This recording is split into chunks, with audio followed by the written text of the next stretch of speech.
Sifundisa ukulalela ohlelweni lwanamuhla. Sesifikile isikhathi sokuthi umuntu omnyama asuke kulento yokunga invest kuye. Investment ebheke kuwena ibaluleke kakhulu. Ukhuluma indaba ezibaluleke kakhulu ukuthi iThembela Foundation enye izinto ezozenza ezibalulekile ukwethula icooperative bank ebaluleke kakhulu. Sokhumbula ukuthi KwaZulu Natal iyodwa kuphela esinayo ise-Richards Bay. Bese kuba khona ese-Gauteng, kube khona ese-Orania, kube khona ese-Pitoli. Awu-5 eSouth Africa ama-cooperative banks. Kuyisinyathelo esihle kakhulu ukuthi ne-Richards Bay inayo KwaZulu Natal bese kuzolandela ke nomgungundlovu. Ashaya ihlombe eMaritzburg.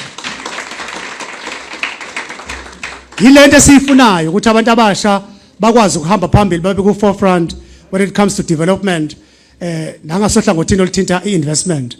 Kuyinto enhle kakhulu. Basahambe emazweni obaba esibahloniphayo. Enye yama founders of the ANC Youth League ubaba lapho uAnton Musiwakhe Lembede owayekhuluma ngesikhathi saphambilini from as early as the 1950s 1960s ekhuluma nge-economic freedom in our lifetime. That economic freedom esiyidingayo ayekhuluma ngayo in the 1960s is the very same economic freedom that we need in 2022. Wayikhuluma ngeminyaka yaphambilini kodwa namanje sayidinga ukuyibona. Uthi oke waba umengameli wasemelika uJohn F Kennedy, ask not what your country can do for you, ask what you can do for your country. Asambeni kulowo muqa lowo wabantu abanjengo John F Kennedy owayibuka ukuthi kunokuba ubheka uhulumeni ukuthi yini angakwenzela yona, nawe zibuza ukuthi yini ongayenzela izwe lakho ukuze lizwe yaphambili. Yingakho sithi osomabhizinisi abazoba ingxenye yeThembela Foundation nabo kumele bazibuza ukuthi bangena kanjani emnothweni wezwe, bangena kanjani ezinhlelweni zokuqinisekisa intuthuko yeSouth Africa sibheke phambili.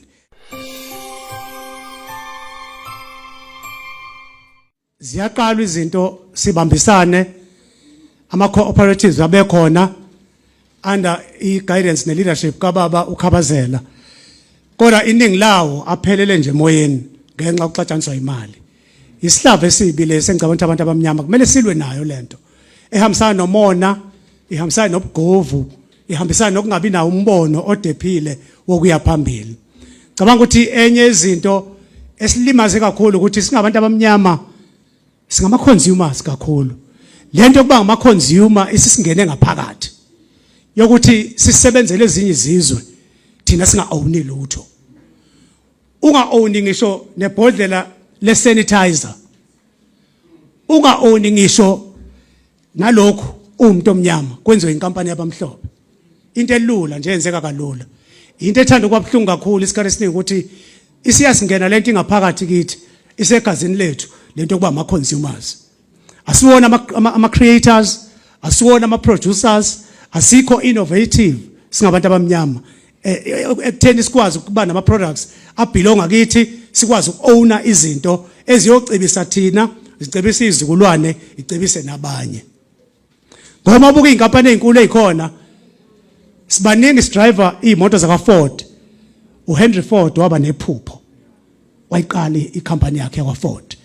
Ongenye inkampani ezinkulu umhlaba wonke jikelele. Sonke sigijima se-McDonald. Kunomnikazi wayi-McDonald owayiqalayo, o-KFC. Sonke sigijima siyodla o-KFC no-Kentucky Fried Chicken. Kungekhona ukuthi siyi-owna lezo zinto kodwa siyadla nje.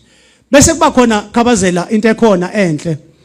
Umuntu omnyama wayi-create lokho okuthiwa i-stokfela. Ama-stokfels a-creator ngonyaka enza u-60 billion i-stokfela iSouth Africa yonkana.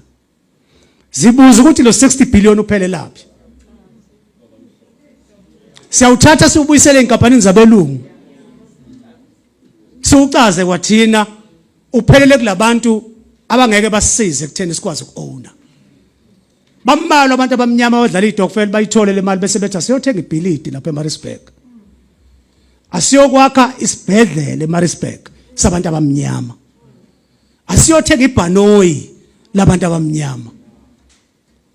Ake sihambe siyoba nama-truck ethu sisonke sihlangene. azokwazi ukubhitha o-imperial enze umsebenzi ngendlela efanele.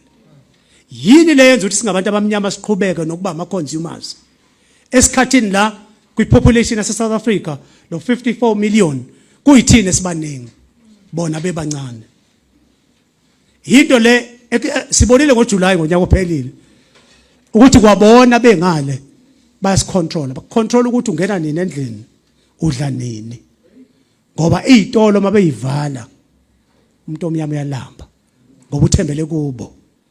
O Raymond Ackerman no Pick and Pay, o Christopher Vase eShoprite Checkers, uma iCheckers behlangene bethi ayivala iShoprite Checkers balamba abantu abamnyama bakhala bonke bathi asidli lutho kuvalele izitolo ezinkulu. Siqala nini ukuba nama shopping malls singabantu abamnyama? Angikhulumi ngala shopping malls afike sefika kunama investors aphesheya afaka imali. Ngikhuluma ngama shopping malls athi abantu abamnyama uMr Themba Njilo bahlangene bewusomabhizinisi baseMaritzburg bayoyifaka empendle i-shopping mall owned 100% by black people. Eneyitolo ngaphakathi owned 100% by black people. Sikwenza nini lokho? Into esho ukuthi thina singosomabhizinisi kubalekile ukuthi sihambe ibanga elide siye phambili. Masidlala idokfela asingayidlali ngephupho lokuthi sohamba siyothenga igrocer eShoprite Checkers. Asiyidlale ngephupho lokuthi siyohamba siyothenga ibhilidi eThekwini. Lelo bhilidi eliyokondla thina, londla izingane zethu, londle nezizukulwane. Iyona nto abantu Anton Lembeda bebekhuluma nge-economic freedom in our lifetime. Asikhuluma nge-economic freedom yamathenda, ngoba amathenda iwona angcolisizwe. Abantu abavilaphayo sebevele bahlale bashaya ucingo, bashayela umuntu ku department ethile athola itender engenzanga lutho. Umuntu ongeke ahlale na ku boardroom a discuss about business ideas, engenawo nama strategies of how to run the business. Unikwe itender ka 5 million, lo 5 million akayiqedi nokuyiqeda itender kahulumeni anikwe yona. Ku 5 million uthi hamba uthenga i-Range Rover, ku 2 million kusala 3 million, agijime futhi awuthenga umuzi ngalo 3 million kungabe bikho lutho. That's why amathenda amaningi angapheli baqale ngisho ukuqala ngoba abanayo that business sense. Ba amagovu agaqele imali elula.